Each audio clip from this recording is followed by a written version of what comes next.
말한 수많은 신화에는 전 우주를 가득 채우는 거대한 인간의 상이 출현한다. 그것은 세계의 원소재이며 모든 후대 인류를 표현하거나 모든 개별적인 인간 시몬을 포괄하는 하나의 초시간적이며 초개인적인 통일체이다. 그러면서 책에서 나라별로 여기에 대해서 인간 시몬에 대한 그 원소재에 대해서 발생하는 것에 대해서 소개합니다. 에다, 그 인도군 난쟁이 거인 중국이고 미그레베다 프루시아 이렇게 소개하고 있습니다. 그러면서 두 번째 아담인 그리스도 역시 내적인 그리스도로서 많은 사람 속에서 일종의 인류 집단의 시몬을 나타내고 있다. 세계 문화에서 특히 중요한 원초적 인간에 관한 신화의 그 밖의 형태는 고대 그리스 말기에 그노시스 체계에서 발견된다. 다양한 그노시스파 사람들은 최고의 신격과 동일한 빛의 인간, 즉 안트로포스가 어떻게 처음에는 영적인 저승을 소유하고 그 다음에는 악한 별의 세력에 설복당하여 물질 속으로 가라앉거나 흘러들어서 마침내 천번이나 빛의 섬광이 되어 산산조각되거나 십자가에 매달린 세계의 혼으로 물질 속에 흩어져 자신의 구원을 고대하고 하고 있는지를 극적으로 묘사하고 있다. 여기 아마 번역 내용 중에 마침내 천번이나 빛의 섬광이 되어 산산조각이 났다 이런 것은 아마 여러 조각으로 났다는 표현을 이렇게 했는데 천번이나 부셔졌다 이런 것으로 아마 조금 다른 뉘앙스로 된 것 같아요. 천번이나 빛의 섬광이 됐다가 아니라 아주 수천 개로 이렇게 나뉘어졌다 이런 것을 표현한 게 아닌가 싶어요. 그런 의미로 보고 가죠. 물질안에서 안트로포스를 해방시키는 것은 신이 보낸 구원자의 노력으로 이루어진다. 그러나 기성의 원초적 인간을 자신이 속에서 다시 해방시키고 그와 함께 빛의 나라로 되돌아가는 것은 모든 개인의 원초적 인간을 자신 속에 다시 해방시키고 그와 함께 빛의 나라로 되돌아가는 것은 모든 개인의 과제이다. 이 그노시스적 안트로포스 신화는 연금술 전통 속에 살아 있었고 헤르메스 철학 안에서 근대의 문턱에 이르기까지 계속 살아남았었다. 구세주에 관한 유대인의 관념에서도 부분적으로 비슷한 특징을 볼 수 있다. 융의 가장 천재적인 발견으로 오늘날 일반적으로 인정되고 있는 것은 그가 집단적 무의식이라고 부른 그런 집단혼이 실제로 존재한다는 경험적 증명이다. 물론 어린 시절부터 그는 그의 꿈에 인상 깊은 신화적 상들이 나타나는 경험을 했다. 그리고 이것은 결코 자신의 개인적인 기억으로는 설명할 수 없었다. 여러 해가 지나서야 종교사 속에서 이를 해명해주는 유래를 발견했다. 그가 의사로서의 활동을 시작한 이후에는 똑같은 것이 그의 환자에서도 증명된다는 것, 즉 정신분열증 환자조차 그 당시 아직 간행되지 않고 고대 그리스의 원전에서 발견되는 것과 같은 종교적 상에 정확히 대비하는 사항을 보관하고 보았던 것이다. 프로이트도 이와 비슷한 것을 관찰했다. 그리고 무의식에 떠오른 그런 신화적 상들을 고태적 잔재라고 했다. 그러나 그것은 그에게 과거의 유물이다. 반면 융은 처음부터 그 속에서 여전히 인간 정신이 아주 중요한 본질적인 초점들을 보았다. 융은 무의식적 사물의 영역에서 두 층을 구별한다. 하나는 개인적으로 체험되거나 잊어버린 것 또는 억압된 것들이며 또 다른 하나는 인간의 보편적이고 선천적인 심적 구조를 표현하는 집단적 무의식의 층으로 구분했다. 집단 무의식을 기술하기 위한 사고의 모형으로서 어쩔 수 없이 장애의 관념을 떠올리지 않을 수가 없다. 즉 그 자체는 볼 수 없으나 그래도 적절한 수단으로 볼 수 있게 만들 수 있는 장을 말한다. 그러나 결코 의식은 여기에서 있고 무의식은 저기에 있는 것이라는 식의 공간적으로 구분되는 것처럼 상상해서는 안 된다. 오히려 정신은 의식, 무의식적인 전체를 나타낸다. 의식과 무의식은 이미 언급하였듯 일종의 둘이면서 하나의 상태로 있는 심적 과정들의 기질이다. 집단적 무의식에는 오직 상대적만으로 경계 지을 수 있는 중심들이 있는데 이를 융은 원형이라고 하는 것이다. 이것은 정확하게 원형과 원형적 상 또는 원형의 표상들을 구분해야 한다. 원형 추측건대에 유전된 보이지 않는 소인이거나 무의식 속의 구조상의 기초이다. 의식 무의식 영역에서 눈으로 볼 수 없는 원형들이 원형적 표상 또는 관념으로 나타난다. 다시 말해 신화적이고 상징적인 표상들의 형식으로 나타나며 이것들은 집단적이다. 즉 최소한 모든 민족 또는 모든 시대에 공통된 것이다. 구조상 모든 사람들이 가지고 있는 것이다. 우리는 원형을 정신의 기본적인 형태 양식이라고 규정할 수 있다.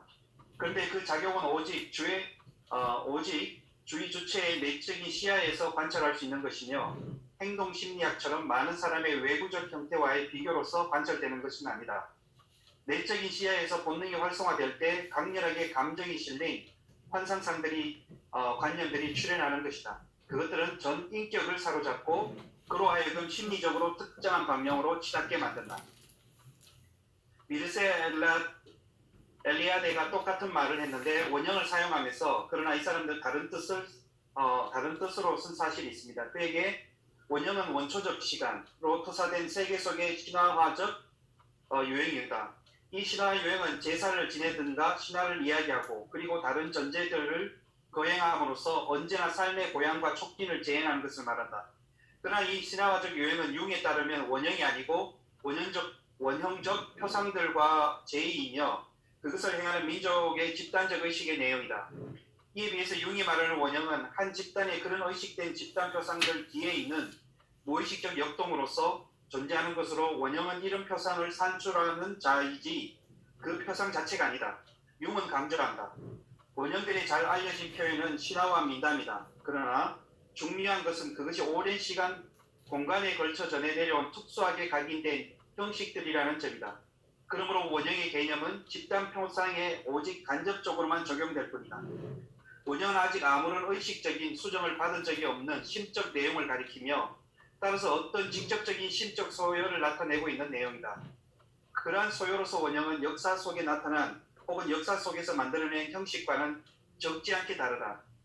이에 반해서 원형들이 직접 출현하는 꿈이나 환상의 경우에는 신화보다 훨씬 개별적이고 이해할 수 없으며 나이브하다. 원형은 본질적으로 무의식적인 내용을 나타내며 무의식은 우리가 그것을 의식화하고 지각함으로써 변화된다. 그리고 그 변화는 원형이 모습을 드러낼 때 그때그때의 개인적인 의식에 따라 다르다. 원형적 표상들은 어떤 학술적인 통계, 다시 말해서 오직 지적이거나 오직 직관적인 통계 시도를 거부한다. 원형들은 오직 한 민족의 현재 살아있는 문화에서 혹은 개체의 작업과 체험 속에서만 경계지어지고 진실로 파악될 수 있다. 이와 같은 심리적 현실의 기초가 확립되지 않았다면 우리는 모든 원형적 표상을 이렇게도 저렇게도 볼 수 있는 것으로 기술하여 정말 완전히 멋대로 해석하게 되었다. 그렇지만 융은 말한다. 원형의 특수한 감정 색조를 지각하지 못하는 사람은 파일로 만들 수 있는 신화적 개념들의 혼란된 혼합물을 볼 뿐이며 모든 것이 모든 것을 의미할 수 있거나 아니면 아무것도 아님을 제시하는 결과가 된다. 모든 시체는 같은 화학적 조성을 가지고 있다. 그러나 살아있는 인간은 그렇지 않다. 원형은 우리가 참을성 있게 그 의미와 작용 양식을 개개인의 인간 속에서 이해하고자 노력할 때 비로소 소생한다. 여기서 조금 중요한 게 원형의 특수한 감정 색조를 지각하지 못하면 이 원형 자체, 아키타입 자체를 이해할 수 없다고 하는 거죠. 이 감정 색조라고 하는 여기서도 우리가 좀 더 구체적으로 봐야 되겠지만 융에게 있어도 이 감정이라는 건 굉장히 중요한 것으로 봤어요.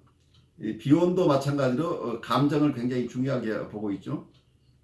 그래서 여기서 인간의 아키타입을 이해할 때도 감정적인 측면을 잘 가지고 있어야지. 이걸 지적인 작업만 가지고 이게 어떤 것을 얻을 수 있는 것은 아니라고 보고 있어요. 그래서 그 의미들을 깊게 바라보려면 인간을 바르게 이해하는데 인간들이 가지는 어떤 정서적인 부분들을 도외시하고 지적으로만 이해하려고 한다면 사람들이 이해할 수 없다고 하는 측면에서 아마 그런 것은 이 융의 어프로치 속에 밑바닥에 깔려 있는 것으로 보여요. 원형의 긍정적 측면은 원형들이 인류의 모든 문화 창조 성과의 뒤에 있다는 점에 있다. 문예와 회화 그리고 모든 다른 예술에서 영감을 주시는 원천으로 과학에서는 새로운 사고 모델을 만들어내는 것으로서 그리고 영적인 한 시대의 기본 개념들을 선사하는 데 있다. 도시 인간들의 합의라는 안트로포스 형상이 그리스도상이 마르크스가 말하는 참다운 인간의 해방이라는 과제에 왜 충분치 못했는지, 그래서 분명 다른 뉘앙스를 띤 안트로포스상에 대한 그러한 투사들이 일어날 수 있게 했는지, 그리고 왜 붓다의 상징적 형상은 공산주의 이념 침범 앞에서 동방을 지켜주지 못한 자는 의무들이 있다. 이 패러그래프 앞에 여러 가지 많은 내용이 설명했는데 그게 연결돼서 복잡해서 줄이고 바로 이런 부분을 넘어갔습니다. 예, 좋습니다. 네, 그래서 융의 견해로는 그리스도상은 인간이 전체성을 충분히 표현하기에는 너무 일방적으로 영적이고 일방적으로 선하다는 것이다. 그에게는 어둠과 신체적 물질적 현실이 없다. 이미 중세의 자연 연구가들, 즉 연금술사들도 이것을 느끼고 있었다. 이들의 목표는 그들 자신의 구원이 아니고 진료의 어둠에서 신을 해방하는 것으로 향하고 있었다. 그들이 물질에서 해방시키려고 한 신적인 안트로포스는 인간의 상을 가지고 있었는데 그 안에는 선과 악, 영과 물질이 진정으로 합일하고 이를 통해 인간뿐 아니라 전 자연이 치유되어야 했다. 연금술의 신인상은 오늘날 현대의 정신의 배경에서 일어나는 집단적 과정에서 배열되고 활성화되고 있는 것이며 그것이 인식되지 못한 데 있으므로 온갖 희귀한 투사 현상에서 그 자신을 드러내는 것이다. 그것은 아마 집단적 무의식에 미리 형성된 수병자, 아마 제가 알기로는 이게 별자기입니다. 수병자 시대의 인간상이라고 할 수 있다. 수병자 시대의 점성학적 상은 하나의 인간 형상으로 융의 해석에 의하면 그것은 안트로포스를 표현한다. 이것은 자기의 상 혹은 모든 인간과 집단적 시몬의 보다 위대한 내적 인격이다. 안트로포스는 한 항아리의 물을 물고기의 입속으로 붓는다. 이 물고기는 이른바 남쪽의 물고기라는 성자상인데 아직 무의식적인 상태에 있는 어떤 것을 표현한다. 이것은 수병자 시대의 인간의 과제가 자신의 보다 큰 모습이 안트로포스를 의식화하는 것이며 이에 더하여 그의 관심을 무의식과 자연의 착취가 아니라 자연을 보살피는 데 돌려야 한다는 것을 의미할 듯하다. 안트로포스는 동시에 인류의 집단적 심오를 나타내므로 그것은 전체 인류의 감정적 관련의 기초의 원형이다. 이 감정적 관련은 오늘날 목숨에 비길 만큼 중요하다. 그래서 많은 사람들이 광신적인 집착으로 찾고 있는 것이다. 그러나 만약 활성화되고 배정된 원형에 의식적으로 인식되지 못하고 내면적 인격 차원에서 인식되지 못한다면 원형은 무의식적으로부터 인간을 사로잡아 빙의 상태로 유도된다. 빙의 상태는 병적인 것이다. 이미 원식 종족도 지극히 정밀하게 어떤 사람이 귀령, 즉 원형적 내용에 빙의되어서 병이 들어 치료받아야 할 사람과 이 귀령들의 빙의됨 없이 그들 자신 속으로 들여와서 두루 작용하게 하는 귀령을 다룰 줄 아는 샤먼이나 메디스맨을 구별한다. 원형적 주제는 그러니까 눈을 멀게 하기도 하고 문화를 구축하도록 적용하기도 한다. 이념적 동기에서 자행되는 집단학살 또는 집단적 망상으로 유도하거나 최고의 영적 창조로 인도된다. 많은 과거와 현재의 종교전쟁과 이념적 투쟁과 밖에는 인류가 예나 지금이나 얼마나 빙의에 빠지기 쉬운가를 충격적인 형식으로 보여주고 있다. 융에 의하면 심한 정신병의 대부분 형태에서 마찬가지로 문제되는 것은 어떤 의식의 약화 때문에 의식이 원형적 내용들을 통합하지 못하고 이에 유린당하는 데 있다. 의식이 협소하고 합리주의적이고 경직될수록 그만큼 위험이 크다는 것이다. 그런 개별적인 사례나 혹은 집단적 상황에서 활성화되어 배치된 원형적 내용은 바로 이런 큰 위험인 동시에 구원 그 자체를 의미한다. 여기서 굉장히 중요한 얘기를 하고 있죠. 어쩌면 여기서 아키타입이라고 할까요? 원형이라고 한다면 우리 무의식 속에 있는 아주 중요한 어떤 다이내믹들이죠. 다이내미즘이 있는데 우리 무의식 속에 있는 중요한 이런 역동들이 이걸 잘 의식이 통합해내면 우리의 성숙으로 가져갈 수 있는데 그렇지 못하면 굉장히 병리적인 현상으로 떨어질 가능성이 있는 거죠.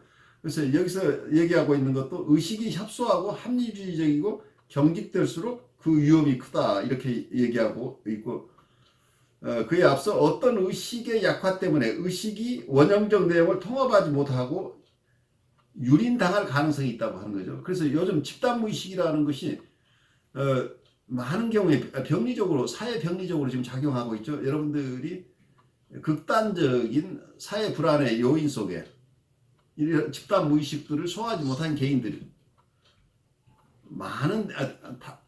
대다수의 많은 사람들이 이 집단 무의식을 의식으로 통합해내는 것보다는 거기에 유린당하고 있는 거죠. 그래서 의식이 압살당하는 상황이 되어버리죠.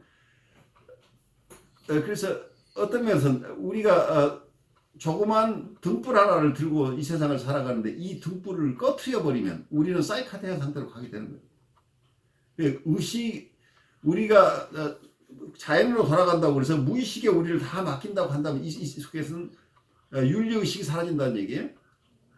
윤리의식도 사라져버리고 성장이 멈춰버리는 거죠. 그래서 우리가 너무 자연으로 돌아가자는 쪽으로 가는 것은 굉장히 위험하다고 보여요.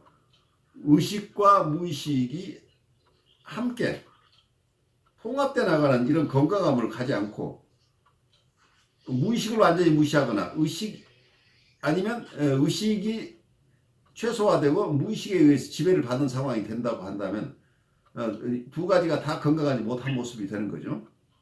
그래서 사회 현상으로서도 굉장히 중요한 문제고 개개인의 건강을 위해서도 이 부분은 아주 우리가 깊이 이해해야 될 부분이에요. 그래서 무의식의 세계를 우리가 탐구한다고 할 때는 단단한 의식이 함께 받쳐주지 못한다고 하면 위험한 일이라는 얘기예요.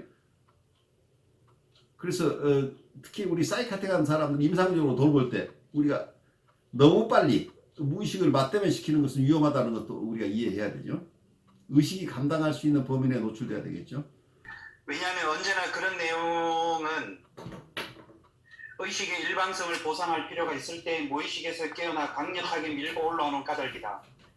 그러나 그러한 내용은 오직 개별적인 인간에 의해서 개별적 인간 속에서 의식되고 통합될 수 있다. 그런 창조적 행위에 성공하지 못하면 그 내용은 수사의 형식을 고집하며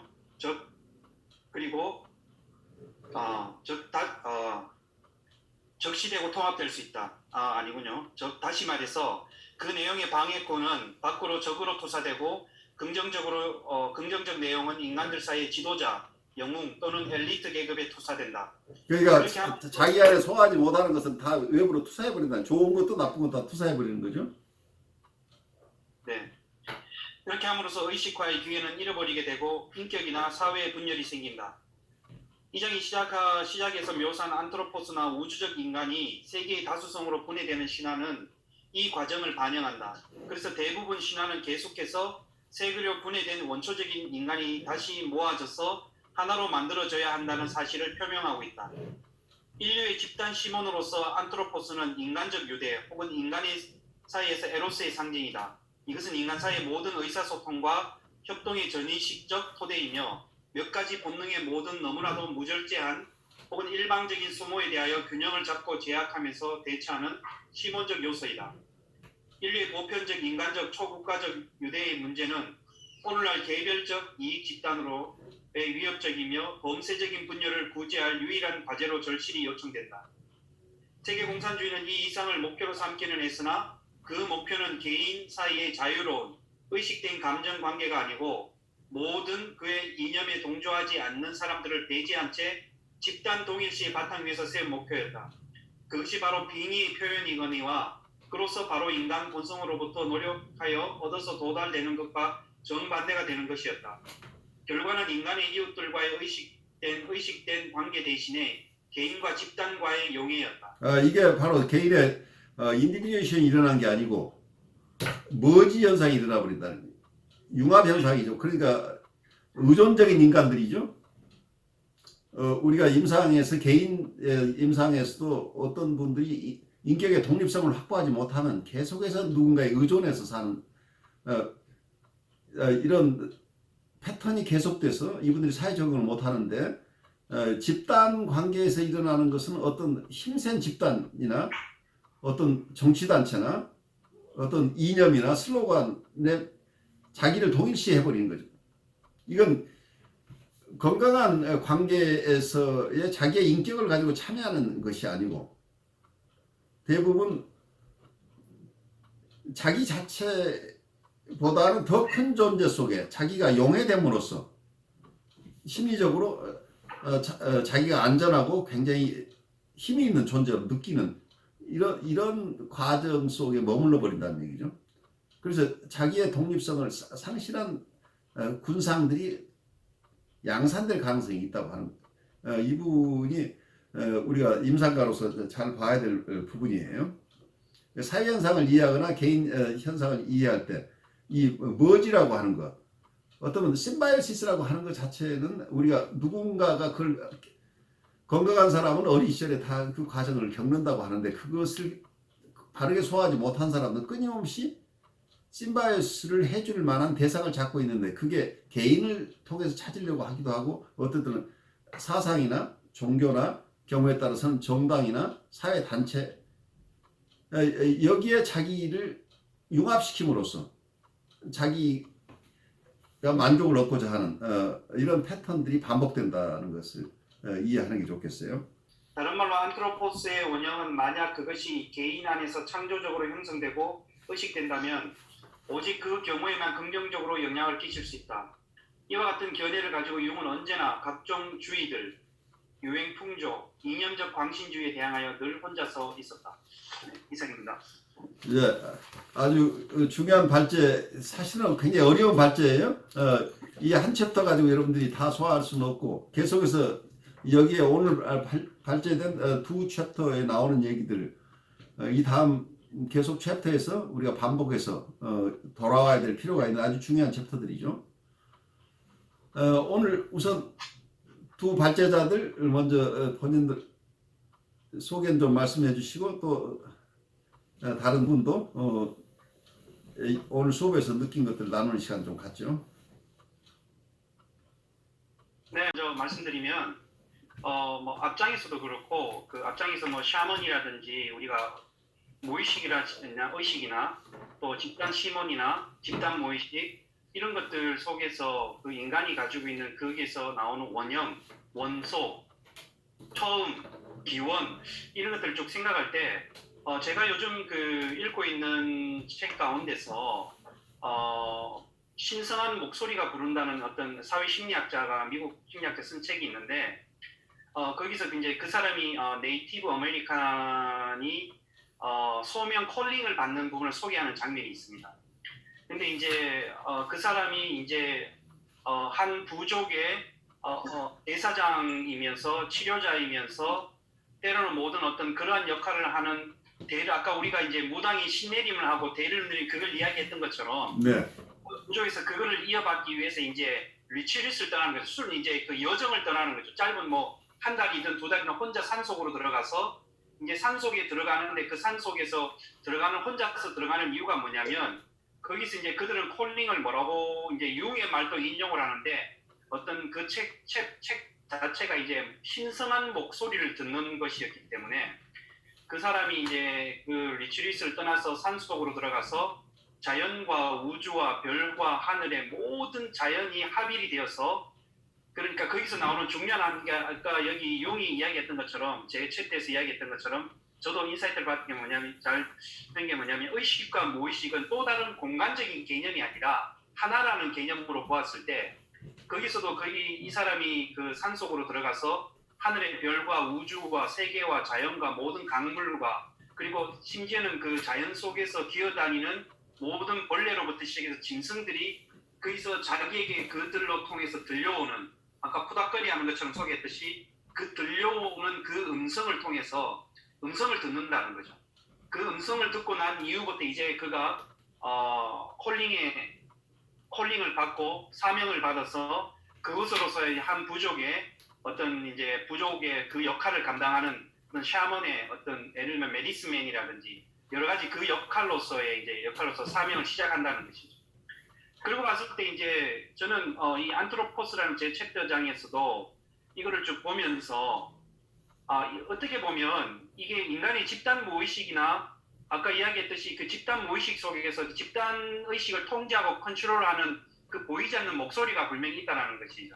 근데 그 목소리가 굉장히 어떻게 보면 긍정적으로 아니면 잘 좋은 방향으로 이끌어 갔을 때는 그 공동체나 그 집단이 굉장히 시너지가 발휘돼 가지고 어떤 조금 더 발전적인 어떤 그 무의식의 배경 속에서 끊임없는 좋은 에너지를 발생할 수 있는 반면에 아니면 만약에 이게 보이지 않는 어떤 네거티브하고 거기에 대해서 통제하려고 하는 하나로 그 교수님께서 말씀하신 멀지하려고 하는 그것들 속에서 있다 보면 그 집단 무의식 속에서 또 어떤 왜곡되고 어떤 병적인 어떤 집단 시몬에 의해서 발생되어서 그가 이제 이끌어가는 공동체라든지 가정이라든지 개인들이 건강하지 못한 어떤 그런 속에서 세워진다고 생각했을 때, 그래서 이제 유흥이라는 어떤 이 사람이 말하면서 또 한 번 이제 저한테 요즘 이번 지난주 또 준 게 뭐냐면, 어떤 신비주의적인 어떤 사람이 그가 뭐냐면 의식과 무의식이 뭐라고 이야기하면, 유흥의 말도 이제 인용을 하면서 이야기하던데,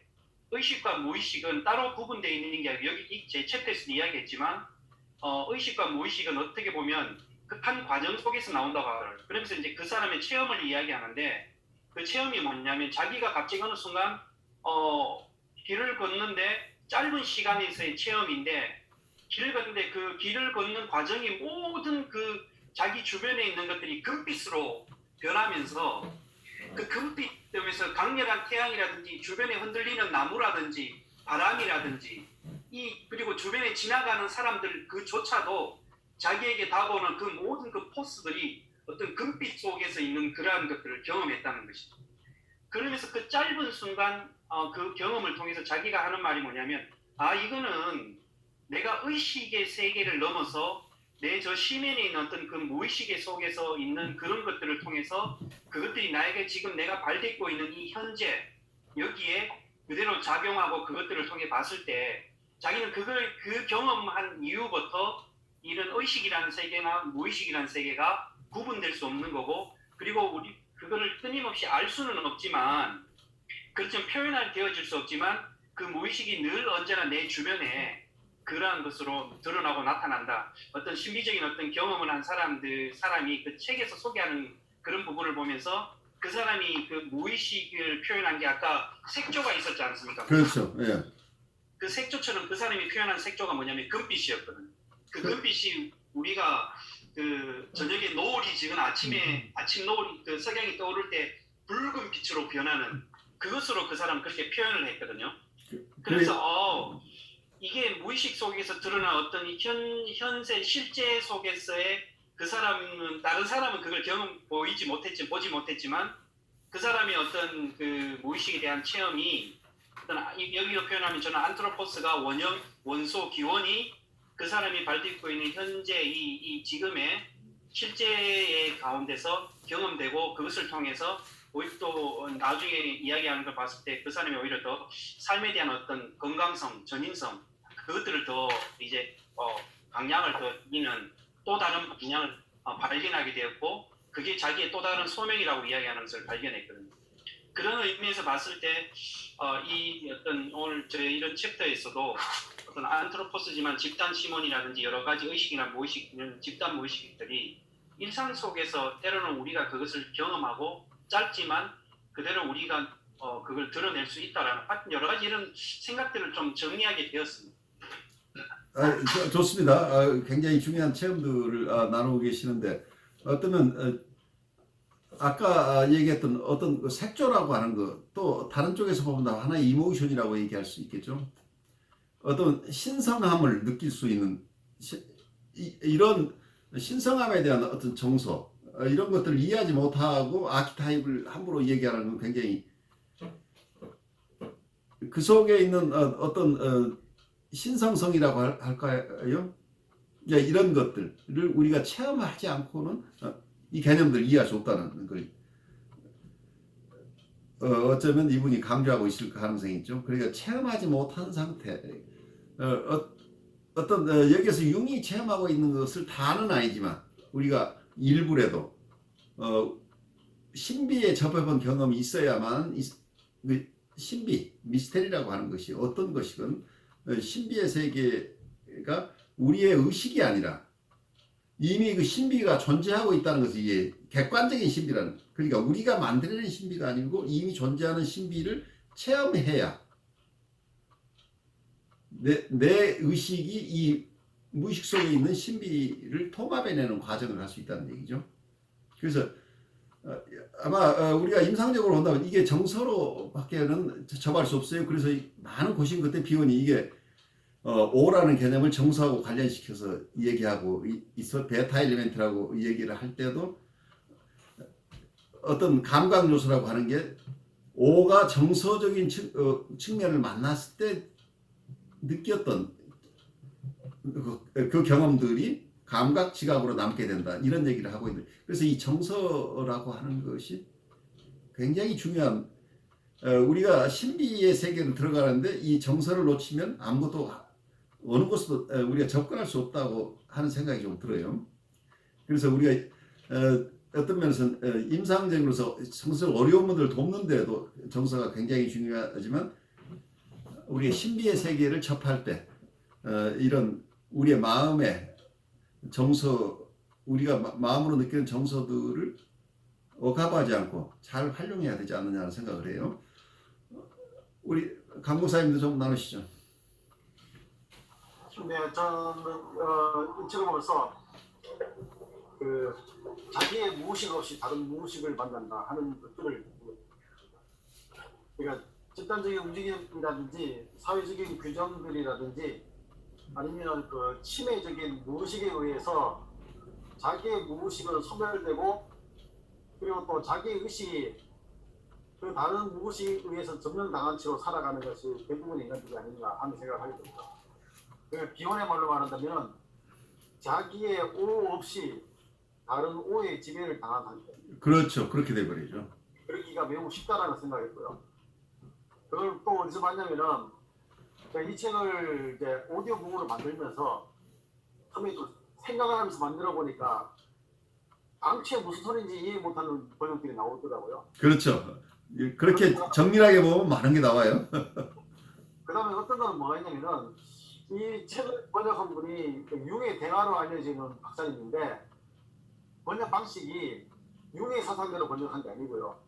흔히 우리가 알고 있는 방식으로 번역했던 걸 몇 군데가 나오더라고요.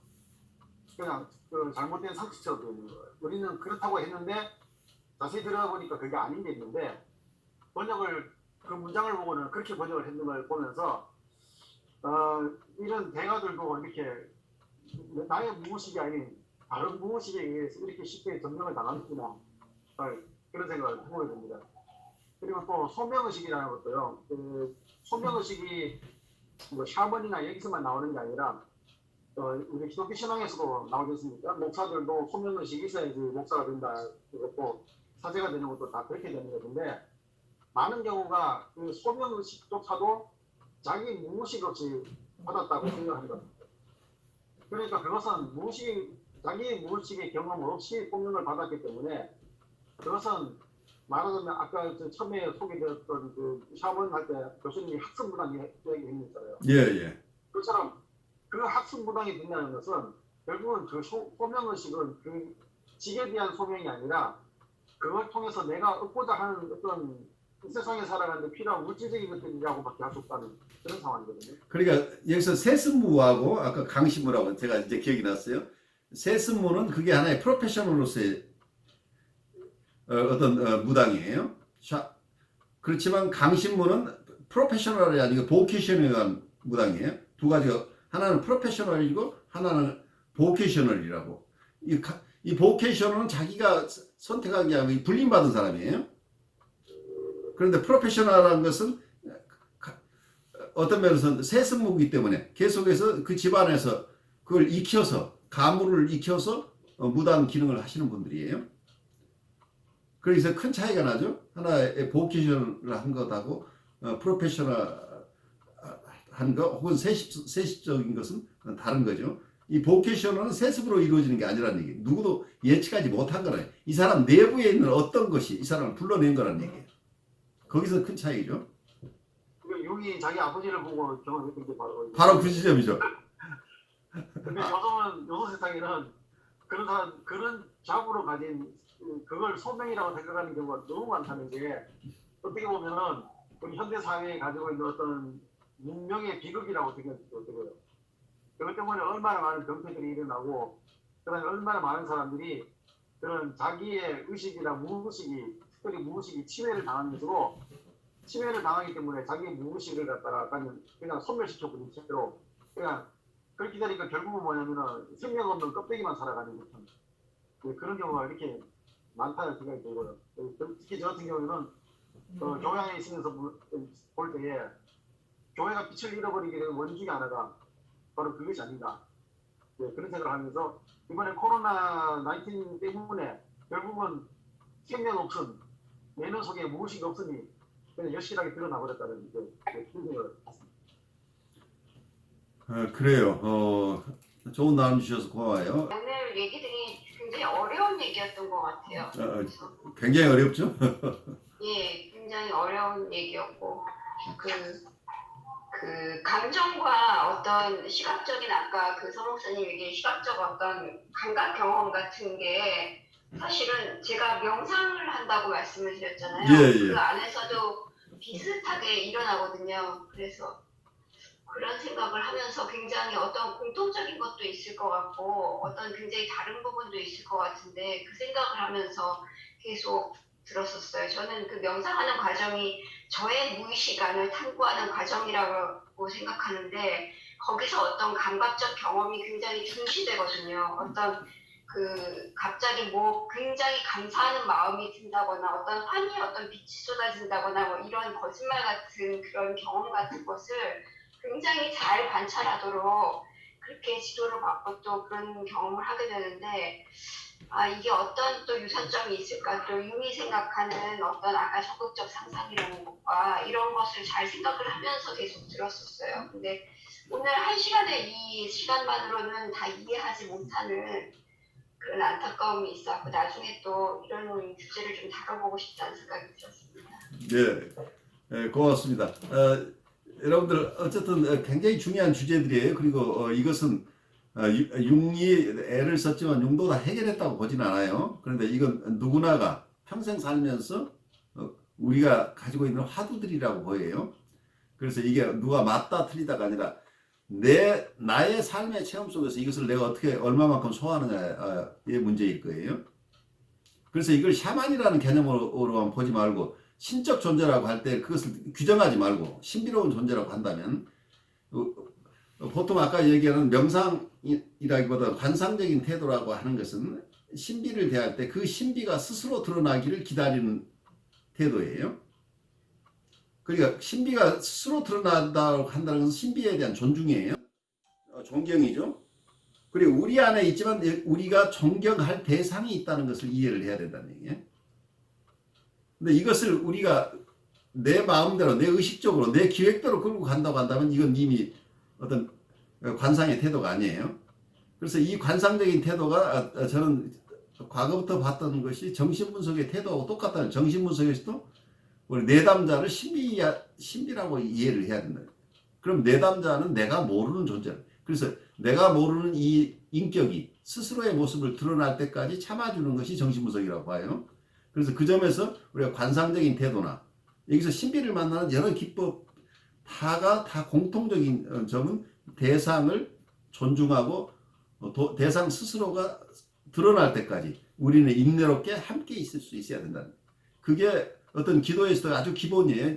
관상기도에서 기본은 우리가 기대하시는 그분이 나타나시건 나타나시지 않건 그분에게 자유를 드려야 된다는 얘기. 그래서 기다리는 그 시간 자체가 귀한 시간이라고 이해하는 게 이 관상적인 태도라는. 꼭 그 시간은 내가 원하는 어떤 성취를 얻고자 하는 게 아니라 그 대상 스스로가 나타나시건 나타나시지 않건 그건 그분이 결정하시는 문제지만 그분을 기다리고 있는 그 시간 자체가 귀한 시간으로 이해하는 거죠. 그래요. 여러분들 우리가 할 얘기가 이 6클래스를 하면서 굉장히 많아져요. 점점.